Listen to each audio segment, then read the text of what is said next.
আসসালামু আলাইকুম। Hello everyone. আ আশা করি সবাই ভালো আছেন। সো চলে আসলাম নতুন একটা ভিডিওতে। তো আজকের ভিডিওতে আমি আলোচনা করব যারা ইউরোপ সাইপ্রাস বা গ্রিক সাইপ্রাসে আসতে চাচ্ছেন বা যারা আসতেছেন, সো তাদের বড় একটা আ প্রবলেম থাকে সিট বা বাসাটা ম্যানেজ করে আসা। সো আমাকে অনেকে মেসেজ করেছিলেন যে, "ভাই একটা সিট ব্যবস্থা করে দেওয়া যাবে কিনা? দেশ থেকে আসতেছি।" সো যদিও আ সিট উম একটা অ্যাভেলেবল পাওয়া যায়। যদি পাওয়া যায় সেটার রেন্ট একটু বেশি থাকে। আবার অনেক সময় রেন্ট কমও পাওয়া যায়। তবে তবে যদি আপনি একটু ভালোভাবে খোঁজাখুঁজি করেন ইনশাআল্লাহ পাবেন। সো এখন প্রশ্নে আসি আপনি কিভাবে আ নতুন অবস্থায় সিট ম্যানেজ করে আসবেন দেশ থেকে? তো ফার্স্ট অফ অল আপনি ট্রাই করবেন যদি আপনার এই দেশে কেউ পরিচিত থাকে, পুরো পরিচিত ক্লোজ কেউ থাকে তাহলে তার মাধ্যমে সিটটা ম্যানেজ করে আসাটা বেটার হয়। সেকেন্ড অফ অল আমি বলব বাজরাকি একটা অ্যাপস আছে। বাজরাকি যেটা আমি ডিসক্রিপশনে আমি আমার অ্যাপের লিঙ্কটা দিয়ে দিব। সো ওই অ্যাপে যদি আপনি আ আ খোঁজেন তাহলে পাবেন। আপনি ওইখানেও সিট ম্যানেজ করতে পারবেন। আ আর ৩য় নম্বর ওয়েটা বলবো যে উম আ আপনি বিভিন্ন ফেসবুক গ্রুপে এড হয়ে থাকতে পারেন। যে গ্রুপগুলোতে অনেক সময় সিট অ্যাভেলেবল এগুলোর পোস্ট করা হয়। বিভিন্ন গ্রুপে পোস্ট করা হয় এরকম সিট খালি আছে। সো ওইগুলো তো ট্রাই করতে পারেন।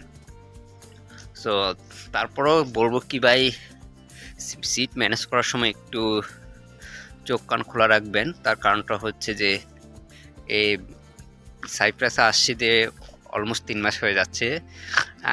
এই ৩ মাসের এক্সপেরিয়েন্সে প্রায় ৩ মাস হয়ে যাচ্ছে।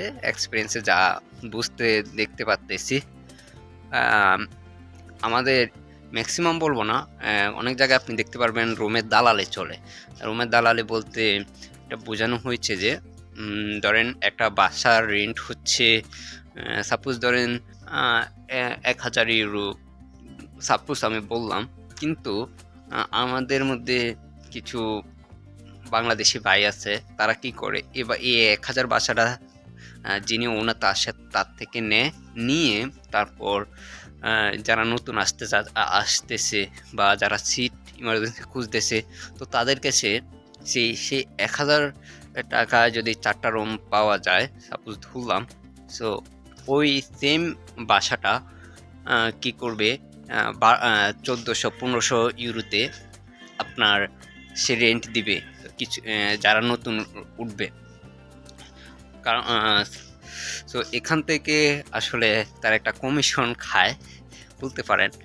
আ তার কারণটা হচ্ছে এটা আমি দেখেছি। আমি যখন নিজেও আসছি কি বলবো? আমিও এভাবে ১ম ১ মাস এভাবেও আমি একটু বাড়তি টাকা দিয়ে যেটা আমার অ্যাকচুয়াল বাসার রেন্ট ছিল তার থেকেও আমি কিছু টাকা বাড়তি দিয়ে আমি থাকতে হইছে। সেইগুলো কারা করে? মোস্ট অফ দ্যা বাঙালিরাই করে। আমরা বাঙালিরাই করতেছি এগুলা। তার কারণটা হচ্ছে যে আমরা যখন দেশের বাইরে আসি, তো সবাই উম চেষ্টা করি এই যে বাঙালি ভাইদের সাথে পরিচয় হওয়ার জন্য এবং আ আ সবাই চেষ্টা করে বাংলাদেশি ভাইরা নিশ্চয়ই হেল্প করবে। সো সবাই এক না। আপনি বলতে পারেন যে 20% অন্তত বাংলাদেশী আছে যে আপনাদেরকে হেল্প করতে চেষ্টা করবে বিনা স্বার্থে। কিন্তু মোস্ট অফ দ্যা কেস আপনি দেখবেন যে আপনার থেকে কিছু কমিশন নেওয়ার জন্য আপনাকে হেল্প করতেছে ফর রুমের জন্য। কারণ এদেশে কি করে অনেকে বাসার দালালি করে ধরতে গেলে। তার কারণটা হচ্ছে তো সবাই এক না। অনেক মানুষ আছে খুব ভালো যে আপনাকে হেল্প করতে চাইবে। তবে এটা পাওয়াটা অনেক কপাল বলতে পারেন। তারপরেও আছে অনেক মানুষ আছে আলহামদুলিল্লাহ খুব ভালো। সো অবশ্যই চেষ্টা করবেন নিজের পরিচিত ভাই ব্রাদারের মাধ্যমে রুমটা ম্যানেজ করার। আর রুম ম্যানেজ করার সময় অবশ্যই একটা জিনিস খেয়াল করবেন যে আপনার হাউস এগ্রিমেন্টটা যাতে দেয়। তার কারণটা হচ্ছে যে আপনি যদি হাউস এগ্রিমেন্ট না থাকে আপনার, তাহলে আপনি কিন্তু ব্যাংক বলেন, ব্যাংক ওপেন করতে পারবেন না। তো ব্যাংক যদি আপনি ওপেন না করতে পারেন, আপনি মাইগ্রেশন কমপ্লিট করতে পারবেন না।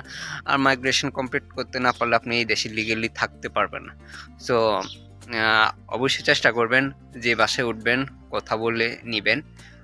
যদিও রেন্ট একটু বেশিও হয়, তারপরেও বলবেন যে আমাকে হাউস এগ্রিমেন্টটা দেওয়া হবে কিনা।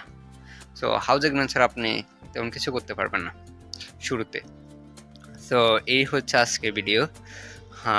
আশা করি বুঝতে পারছেন বাসা কীভাবে ম্যানেজ করবেন। ফার্স্ট অফ অল আপনি আপনার ক্লোজ ভাই ব্রাদার মাধ্যমে চেষ্টা করবেন। সেকেন্ড অফ অল আপনি বাদজারাকি নামে একটা অ্যাপস আছে, ওই অ্যাপসে খুঁজতে পারেন। থার্ড বলবো আমি বিভিন্ন ফেসবুক গ্রুপ আছে, ওই গ্রুপে অ্যাড হয়ে বিভিন্ন নহলে পোস্ট করেন যে আপনি যে সিটিতে থাকতে চাচ্ছেন ওই সিটিতে সিট আছে কিনা, আপনার যদি একটা সিটি ইমার্জেন্সি লাগবে এরকম লিখে আপনি একটা ফেসবুকে পোস্ট করেন, ইনশাল্লাহ কোনো না কোনোভাবে আপনি রিপ্লাই পাবেন। সো আশা করি ভালো আছেন সবাই, আমার জন্য দোয়া করবেন। ইনশাল্লাহ দেখা হবে অন্য কোনো ভিডিওতে। আল্লাহ হাফেজ।